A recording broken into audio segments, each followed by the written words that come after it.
Akulah Tuhan. Jadi yang ngomong ini Tuhan, karena dikunci dengan akulah Tuhan. Udah muncul aja dulu.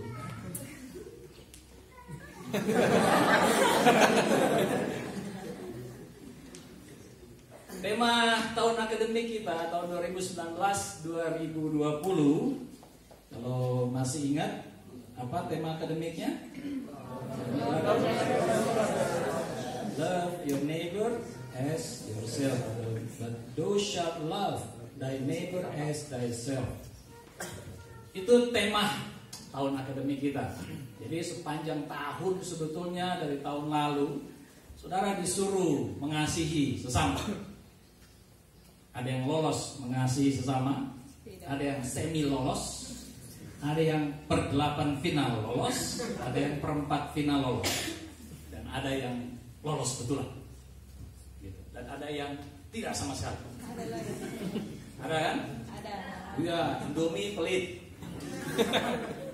jajanan pelit, kalau makan sembunyi di pohon. Jangan.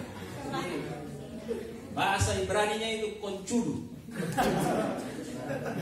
Bahasa Ibrani. Jadi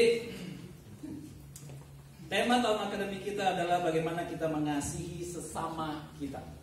Teks ini memang terambil dari Imamat, kemudian dicuplik Yesus dalam Matius 5, Markus pasal 19 dan seterusnya. Mari kita akan lihat kembali, mengingat karena kita sudah akan berakhir tahun akademiknya hari Selasa 2 hari lagi. Dan ketika kita harus keluar, kita mengingat betul pesannya, bahwa kita diminta Tuhan untuk mengasihi sesama kita, bahwa kita diminta Tuhan untuk mengasihi saudara-saudari kita, saudara-saudari seiman. Karena di dalam konteks teks yang Imamat maupun yang di Injil-Injil, tidak disuruh sebetulnya mengasihi musuh. Nanti ada bagiannya. Tetapi awalnya kita disuruh mengasihi saudara kita. Di dalam konteks peimamat pasal yang ke-19, kita disuruh mengasihi saudara sesama Israel sebetulnya. Jadi orang Israel yang ada di tanah Kanaan, karena mereka tersebar di banyak tempat, mereka berkumpul hanya kapan-kapan, setahun hanya 4 kali. Mereka harus mengasihi, jangan berperang sesama saudara, jangan bermusuhan sesama saudara. Itulah yang diminta di dalam teks tersebut. Tetapi kalau kita perhatikan di dalam Imamat pasal 11 ayat yang ketiga, saudara perhatikan baik-baik teks tersebut. Sebelum masuk Imamat 19, 17, 18, ada kunci atas dan bawahnya. Yang pertama disuruh menghormati dulu ternyata orang tua. Jadi sebelum mampu menghormati diri sendiri di dalam pemikiran Imamat adalah bagaimana kita honor or respect orang tua. Itulah sebabnya ya kalau ketemu orang tua ya harus hormat. Jangan cuma lurus-lurus lewatnya, seolah-olah dia patung yang sedang berdiri di situ. Kadang-kadang saya suka senyum-senyum lihat mahasiswa, kalau dia lagi lewat di depan dosen yang lebih tua, dia seperti tidak melihat ada dosen tersebut di situ. Terutama kalau bangun pagi, doa pagi, mungkin rohnya belum kembali, lewat saja, gitu ya. Baru kemudian di Imamat pasal yang ke-19 dikatakan engkau harus mengasihi sesamamu. Kita sudah baca ayat 17, 18. Imamat pasal 19 ayat 34, barulah kita diminta mengasihi orang asing, mengasihi strangers, begitu. Jadi kalau kita perhatikan teks ini, di dalam Imamat ada satu istilah yang suka dipakai oleh ahli-ahli perjanjian lama yang disebut dengan holiness code, yaitu kode kekudusan. Teks-teks ini masuk kategori kode kekudusan. Jika melihat konteks Imamat 11, 19, itu seperti ada step yang naik. Kita mulai menghormati orang tua, dilanjutkan menghormati sesama atau saudara kita, kemudian menghormati juga atau mengasihi orang asing. Orang asing nanti di bagian ujungnya. Jadi itu konsepnya yang saya tulis di dalam ini adalah dari rea saudara kita sendiri, dari rea teman kita sendiri, dari rea jemaat sesama kita sendiri, sesama kumpulan orang percaya. Lulus di situ, saudara baru pergi ke orang asing. Yang paling sering orang asing duluan, baru adik kita. Yang paling sering orang asing duluan, baru kakak kita. Kenapa? Karena kakak dan adik kita teman berkelahi kita di rumah. Jujur, berapa banyak kita lebih suka membantu orang luar daripada bantu saudara kita sendiri? Banyak gitu kan? Kalau Paulus sendiri mengajarkan di dalam teksnya bahwa sebelum saudara keluar, saudara harus beres di rumah dulu. Beres dulu dengan keluargamu sendiri. Baru kemudian dengan konteks yang lebih luas, jemaat, baru orang yang lebih luas lagi, tetangga dan seterusnya. Begitu kan? Ketika kita harus membantu. Makanya kita diajarkan di sini ada mata kuliah keluarga Kristen. Dulu saya pengen ngajar gitu, cuma saya nggak ada keluarga itu. Biar saja lah saya yang ngajar itu. Ya. Beliau lebih cocok mengajar itu. Pas mengajar di bagian istri saya bingung. Apa contohnya? Tidak ada. Bohong jadinya.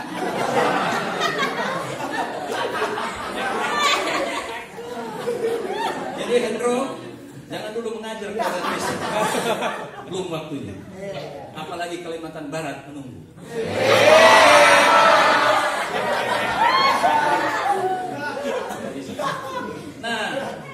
Jadi bermula seperti itu. Sebelum saudara bisa mengasihi orang yang di luar sana, belajarlah mengasihi dulu orang tua kita. Itu menurut Imamat.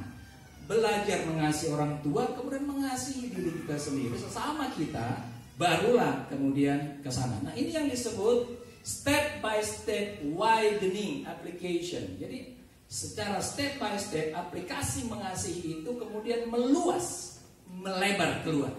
Itu yang disebut dengan awal konsep kasihilah sesama. Dari rea ke gerem. Jadi yang sudah lulus bahasa Ibrani mestinya tahu itu gerem. Gerem orang asing, rea adalah sesama. Begitu ya, yang lulus. Yang lulus. Tidak lulus, saya tidak tahu. Oke. Nah, kemudian kalau saudara perhatikan di dalam teks yang kita baca juga Ibrahim pasal 19 ayat 17 dan 18 itu ada teks yang bunyinya kepadamu atau kepada. Jadi teks ini ditujukan kepada sesuatu atau seseorang. Saudara perhatikan baik-baik teks tersebut. Teks ini ternyata ditujukan kepada orang-orang tertentu. Nah, ada di dalam ya semua pasti sudah lulus bahasa Ibrani di sini. Le itu kepada ya. Gitu ya. Jadi mengasihi orang lain, mengasihi sesama itu artinya kepada orang lain atau kepada sesama. Jadi itu yang maksudnya le dan kamoka. Kamoka itu kamu kan begitu ya? Gitu. Kenapa saya pasang ini? Karena ini penting sekali untuk kita lihat. Merujuk kepada objek langsung. Jadi ketika ada perintah, engkau harus mengasihi sesamamu. Ada objek langsung yang kamu harus sasar. Gak bisa mengasihi itu abstrak. Oh Tuhan saya mengasihi dia, terus tidak ada realisasinya. Gak ada itu. Pintar berdoa mengasihi orang, pintar berpuasa mengasihi orang, tetapi tidak ada realisasinya. Bohong banget. Gak ada. Jadi karena ada objek langsung yang ditekankan dalam perintah, maka saudara ketika harus mengasihi, mengasihinya langsung kepada objek tersebut. Dan ketika dikatakan harus mengasihi, le itu perintah, bukan saran, bukan juga opsi. Enggak, mengasihi bukan opsi, mengasihi bukan saran, mengasihi adalah perintah.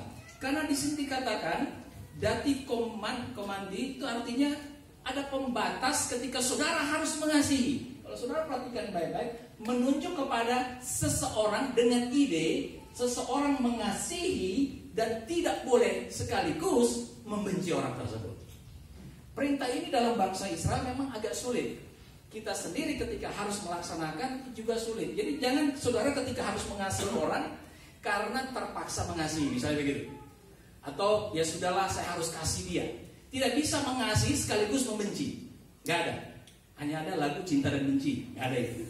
Jadi mengasihi ya mengasihi, membenci ya membenci. Cuma di dalam teks apapun di dalam perjanjian lama dan perjanjian baru, kita tidak pernah diperintahkan untuk membenci seseorang, begitu ya.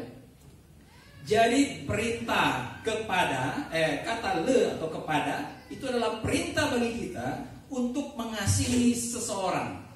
Tidak bisa juga kemudian abstrak mengasihi. Jadi jangan pernah kita ketika punya konsep mengasihi hanya terlibat di dalam doa saja, hanya terlibat di dalam puasa saja, atau cuma di dalam kelas, atau hanya dalam angan-angan. Oh ya saya ingin mengasihi dia. Atau lagi di jalan lihat nih pengemis itu kesian dia. Tuhan biar kiranya dia itu mendapat berkat daripadamu. Padahal di dompetmu ada uang 5.000, ada uang 10.000, yang dikasih 500. Cari paling kecil, gitu. Kalau mau traktir pacarnya cari paling besar. Pas mau kasih seseorang, apalagi mau kasih persembahan, cari paling kecil. Kemudian kita lihat mengasihi sesama. Mengasihi itu kepada, sesama itu kamoka. Begitu bahasa Ibrani-nya. Jadi mengasihi sesama, istilah ini merujuk ternyata kepada kualitas dari kasih. Ketika saudara mengasihi kepada pohon, mengasihi kepada binatang, kualitasnya tidak sama dengan saudara mengasihi kepada sesama. Herannya ada banyak orang lebih senang kasih makan kucing sama anjingnya mahal-mahal, tapi ketika kasih saudaranya kasih yang paling murah. Itu dilakukan adik saya. Adik saya punya 6 ekor kucing yang lucu-lucu, yang mahalnya minta ampun, harganya jutaan. Saya bingung. Satu kucing 1 bulan harga makanannya hampir 600.000. Kali 6 berapa tuh? Saya nggak lulus matematika dulu. 600 ya. Saya pikir banyak sekali. Tapi ketika kasih makan anaknya, dikasihnya kerupuk dan tempe saja. Masa kasih sudah lama. Saya punya ponakan Kevin kadang-kadang WA saya, Om, boleh kirim uang jajan Om? Kenapa? Mamamu tidak kasih uang. Nggak naik-naik 2 tahun Om. 1 bulan cuma 150.000. Jadi saya punya ponakan kelas 4 SD, uang jajannya 1 bulan 150.000, 2 tahun tidak naik-naik. Tetapi jajan kucing naik terus. Jadi dikatakan mengasihi sesama. Sesama itu adalah kamu berbicara soal kualitas. Istilah yang merujuk kepada kualitas. Saudara yang sama seperti engkau, seiman. Ini konteksnya masih seiman, belum orang asing. Kan baik-baik, jangan langsung ketika ada istilah mengasihi sesama terus kita langsung lari jauh-jauh kepada orang asing. Di dalam teks Alkitab tidak begitu. Sesamamu dulu, mengasihi saudaramu yang seiman, saudara sepertimu sejajar denganmu yang diciptakan segambar dengan Allah. Jadi di dalam teks itu dikatakan Le dan Kamoka itu men like you. Di tempat ini, kalau saudara ada satu kamar 5 orang, itulah yang terdekat yang saudara harus urus dulu, bukan tetangga sebelah.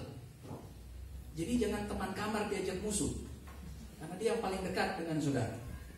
Saudara panas dingin di kamar, toh dia juga yang tarik selimut kita kan, gitu kan? Saudara kesusahan, toh dia juga yang cari makan.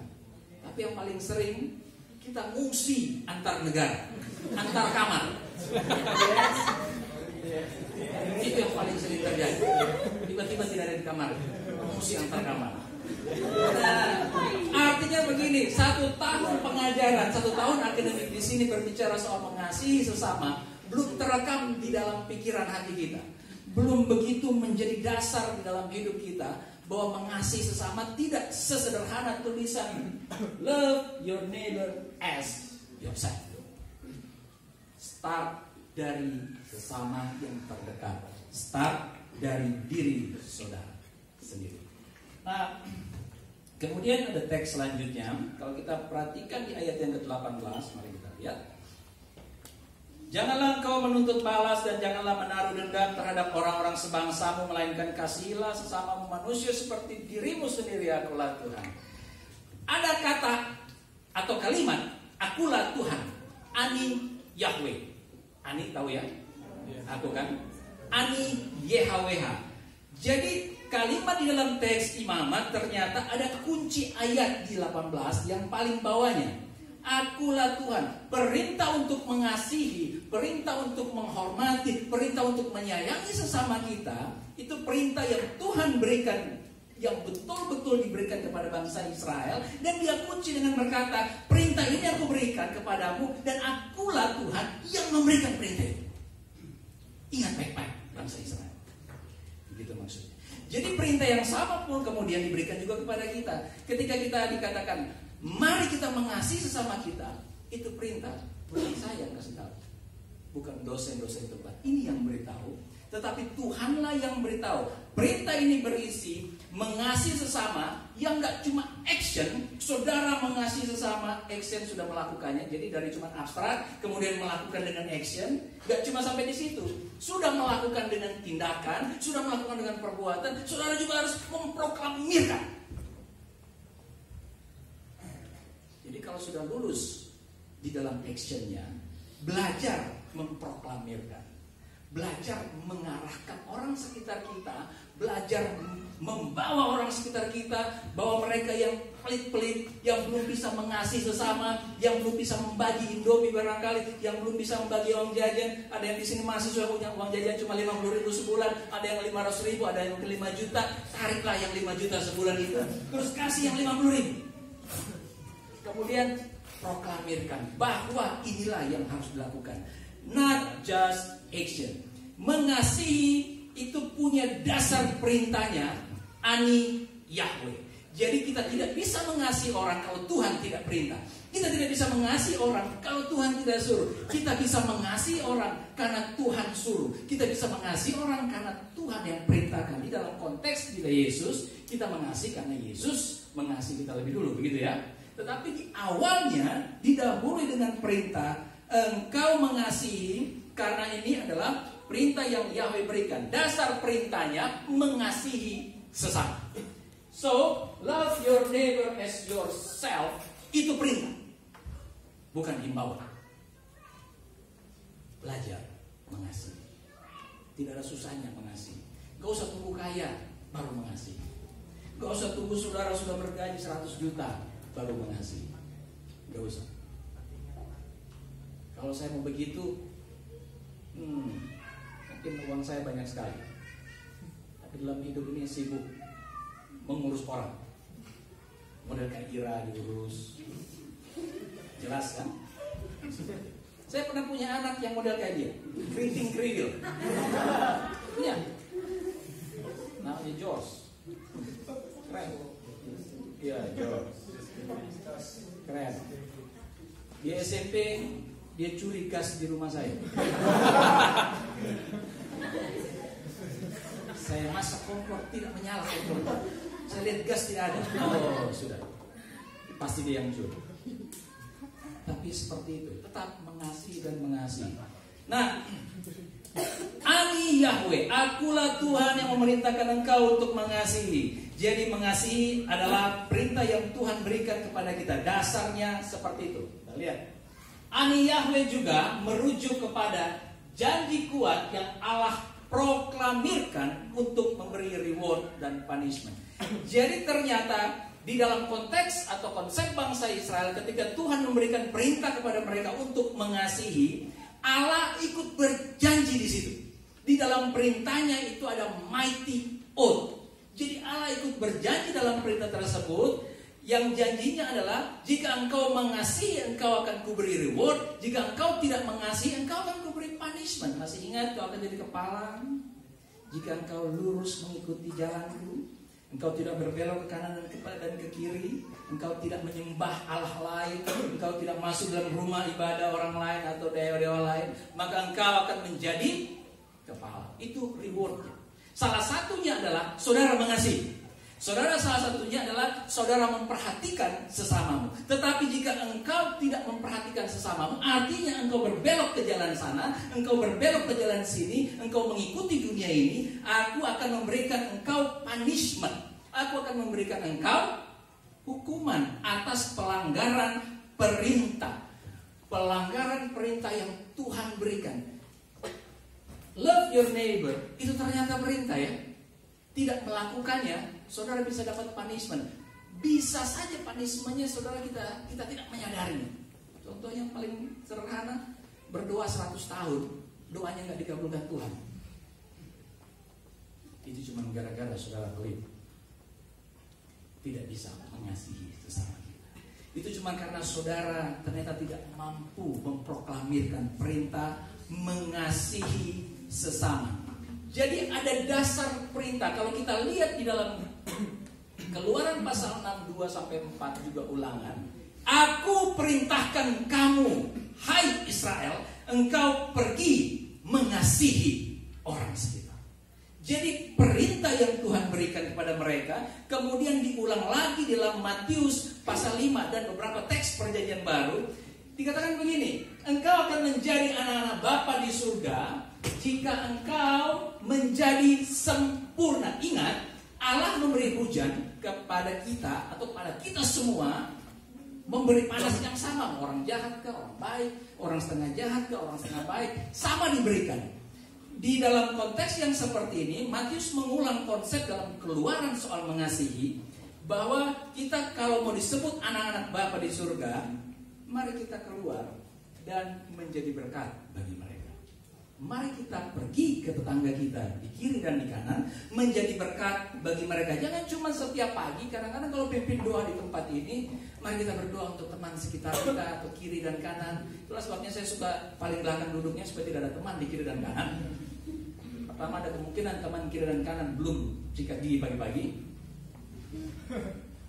Cuma maksudnya begini, saudara pagi-pagi berdoa untuk teman kiri dan kanan, siangnya sudah berantem dengan teman kiri dan kanan. Kan tidak ada lucunya sama sekali. Artinya begini, kita ternyata tidak memahami bagaimana kita harus mengasihi sesama kita. Kita ternyata tidak memahami bagaimana kita harus menjadi sempurna. Kita tidak memahami bahwa ketika Allah berkata, engkau harus menjadi sempurna, menjadi anak-anak Bapa seperti anak Bapa di surga, salah satunya adalah yang paling terutama, mengasihi. Ani Yahweh, berdasarkan rumusan Tuhan akulah Dia. Ani Yahweh. Jadi akulah Tuhan itu bukan cuma tempelan di dalam kalimat imamat pasal 19 ayat yang ke-18. Akulah Tuhan. Perintah berdasarkan akulah Tuhan. Kita lihat yang bagian berikut. Nah, kasihilah sesamamu manusia seperti dirimu sendiri, ternyata menjadi pokok bahasan yang luar biasa di Israel, bahkan sampai di zamannya Yesus. Kita sering sekali mendengar cerita Yesus dalam konteks dia berhadapan dengan ahli Taurat, orang Farisi, orang Saduki. 3 golongan itu ya. Tapi dalam sejarah Yesus, bahkan sebelum Yesus ada banyak sekali rabi-rabi Yahudi yang betul-betul mereka hidup berdasarkan Taurat yang juga terlihat refleksinya dalam ajaran Yesus. Jadi konsep mengasihi ini ternyata yang diambil dari imamat dihidupi sedemikian rupa oleh rabi-rabi Yahudi pada zamannya itu dan sampai di zaman Yesus. Kemudian mereka menyusun pemahaman mereka terhadap konsep bagaimana kita mengasihi Allah, mengasihi diri sendiri, dan juga mengasihi sesama. Saya mengambil satu Rabi Safena. Dia berkata begini, mengasihi sesama itu sama dengan unity in which God included. Begitu statement. Saya mencoba membaca statement tersebut, kemudian saya pikir, dia maksudnya apa ya?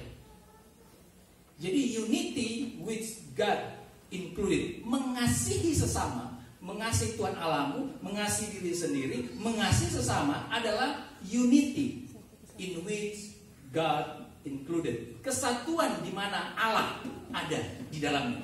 Kan luar biasa. Kemudian saya pikir begini, ketika dia berkata unity in which God included, saya kemudian berpikir begini, ketika saudara menolak satu orang yang merupakan bagian besar dari rencana kasih Allah. Jadi ketika kita menolak satu orang dalam hidup kita, membenci satu orang di dalam hidup kita, yang mana orang tersebut ternyata bagian besar dari rencana kasih Allah, bagian besar dari rencana keselamatan Allah dalam hidup kita, saudara berkonsekuensi menolak diri sendiri, konsekuensi juga menolak Allah. Menolak Allah terlibat di dalam diri kita, di dalam hidup kita. Hanya kita menolak orang lain. Jadi ketika praktisnya begini, ketika saudara menolak satu orang saja, menolak untuk mengasihi teman saudara yang menjengkelkan barangkali, teman kita yang betul-betul membuat kita tuh sakit hati dari ujung sampai bawah, ujung atas sampai ujung bawah, saudara secara langsung menolak kita, diri saudara sendiri, menolak juga kasih Allah di dalam hidup kita. Bahkan dikatakan begini, menolak dulu pasti akan menolak seluruh manusia sehingga keluar dari God's kingdom. Itu menurut Rabi Safena. Nah, dikatakan seperti itu. Saya berpikir begini, ketika kita menolak orang-orang yang merupakan bagian dari rencana kerajaan Allah, saudara gagal memahami diri saudara sendiri sebagai bagian dari rencana besar Allah dalam hidup kita. Itulah sebabnya di tempat ini seringkali di awal mahasiswa baru masuk diajarkan bagaimana mengenal diri kita, siapa kita dalam Kristus, begitu ya. Siapa yang mengajar itu? Ya, begitu ya. Kemudian kita mengajar dulu waktu zaman saya kuliah itu dasar-dasar pertumbuhan rohani. Saya yang ngajar waktu itu beliau masih gagah banget, pakai dasi, tangan. Ya kalau jalan, wah. Kalau beliau turun dari sini, kami naik dari Hebron bawah, lihat itu kami muter balik lagi. Wah, omset, balik lagi. Tunggu dia sudah naik di Hebron baru kami naik. Terlalu gagah. Itu yang agak sulit. Nah, kita diajarkan kenapa harus begitu memahami diri kita sebagai bagian dari rencana Allah. Ada banyak dari kita ini gagal memahami orang sekitar kita, gagal mengetahui orang sekitar kita, gagal memahami ekspektasi saudara kita, gagal memahami bahwa mereka juga bagian dari rencana Allah. Hanya karena kita tidak memahami diri kita adalah bagian juga dari rencana kasih Allah. Ketika kita memahami diri kita adalah bagian dari rencana kasih Allah, maka saudara akan mampu juga memahami orang di sekitar saudara. Jadi ketika Rabbi Sapnat berkata unity in which God included, ketika saudara mampu mengasihi orang lain, saudara berarti sudah mampu mengasihi diri sendiri. Dalam pengertian memahami diri kita ini sebagai bagian dari rencana kasih Allah dalam hidup kita. Ketika kita sudah mampu begitu, artinya seluruh hidup kita hadir Allah bersama dengan kita. God included di dalamnya. Allah beserta dengan kita. Allah bersama-sama kita, menaungi kita. Allah bersama-sama dengan kita, unity. Jadi dikatakan begini, mengasihi kita dan saudara kita, share God's name in unity pada akhirnya. Jadi orang yang bersama-sama mengasihi, kita semua yang bersama-sama mengasihi seperti ini, pada akhirnya ketika keluar, kita men-share God's name dalam hidup kita. Dengan juga kemudian kepada orang lain. Nah ini yang kemudian dikatakan oleh Rabbi Sapnat, unity in which God included. Di dalam konteks mengasihi sesama, yang dia ambil dari Imamat pasal yang ke-19. Jadi kalau kita sampai di poin yang ini, mengasihi itu tidak sederhana ya. Mengasihi diri kita sendiri, mengasihi sesama, bukanlah persoalan sederhana di dalam hidup kita. Kemudian kita lihat Rabi yang kedua. Ini Rabi yang namanya Hayei Sarah. Baru di Yudisium kemarin sudah jadi Rabi dia. Dikatakan begini, kasih mengubah saudara kita. Saya coba berpikir ketika saya baca pernyataan Rabi Hayei Sarah, kasih mengubah. Jadi ketika dia membaca Imamat pasal yang ke-19, dia menyimpulkan satu bagian, kasih mengubah saudara kita. Rabi Hayei Sarah. Jadi dia bilang begini, mengasihi saudara kita dapat berakibat saudara kita balik mengasihi Anda. Saudara, ketika kita terus-terus mencoba mengasihi saudara kita bisa berbalik mengasihi kita. Gitu kan? Ada kemungkinan kita punya musuh permanen. Ya, musuh permanen.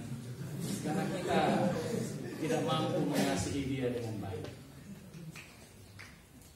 Bayangkan ada mahasiswa di zaman saya dulu, satu semester dia tidak pernah tidur di kamarnya karena dia memusuhi 5 teman di kamarnya itu, termasuk saya.